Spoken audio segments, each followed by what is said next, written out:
Hello and welcome to our video tutorial series. In this tutorial, we will show you how to add a new contact to your account. Log into our panel and click on the company menu item in the side menu. Next, click on the Contacts tab and click on the Add Contact button to add a new contact. In the form, enter all the information about the new contact: the first name, the last name, and the email address.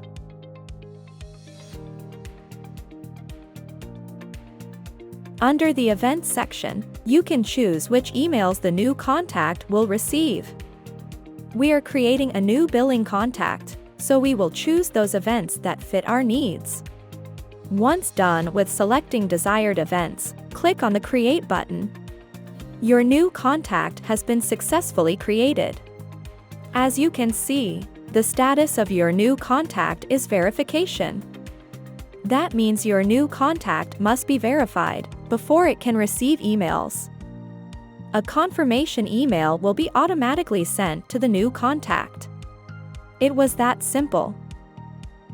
We hope you enjoyed this video tutorial. If you have any questions, feel free to visit our knowledge base or simply contact our support team.